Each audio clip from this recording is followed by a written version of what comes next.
Maryam, you want to recite a beautiful portion from Surah Saba? Okay. أعوذ بالله من الشيطان الرجيم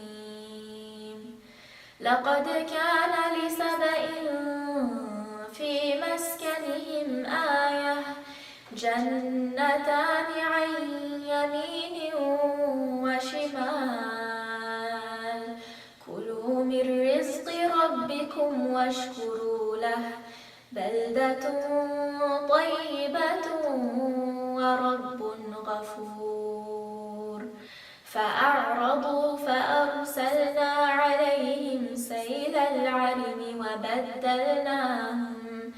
وبدلناهم بجنتيهم جنتين ذواتي أكل خمط وأثل وشيء من سدر قليل. Beautiful recitation, Maryam. Queen Sheba, she had a beautiful kingdom, right? It is Allah gives so much bounty, so much blessings. It's kind of a twin garden. Allah gives so much bounty to those people that when they imagine, like when they walk through the garden and there is a basket on their head, on top of their head, the fruits were falling, and then it was automatically like filled with fruits. So much so, blessings Allah gave them, but they were not grateful. So instead of praising Allah, instead of giving thanks to Allah, they were, worshipping something. They were the sun worshipper.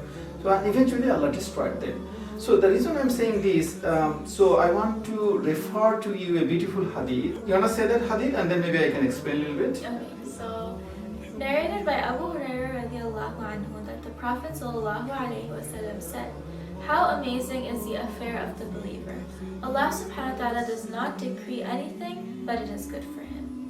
And this privilege is only given to the believers."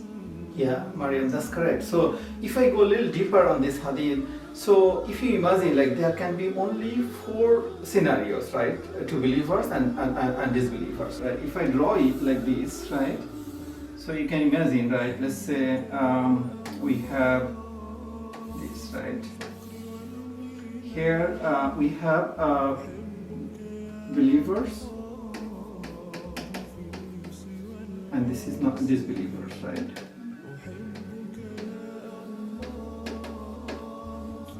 And then the combination is what? Like good, this it is good, and this is bad, right? Yes.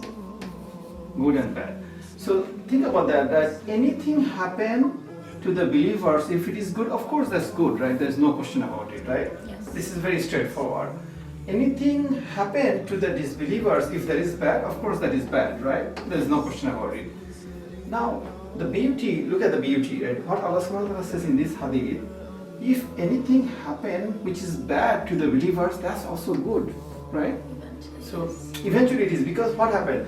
Believers become thankful to Allah, patient, right? Believers becomes patient, and Allah subhanahu wa ta'ala eventually reward them in the hereafter, or even it can be in this world, reward some other way, right? So this is the amazing part. But the most interesting part, that anything could happen to the disbelievers is actually also bad. And that's the beauty. That's why in the last portion of the hadith, Allah subhanahu wa ta'ala says, this privilege is only given to the believers, not to the disbelievers, right? So beautiful, right?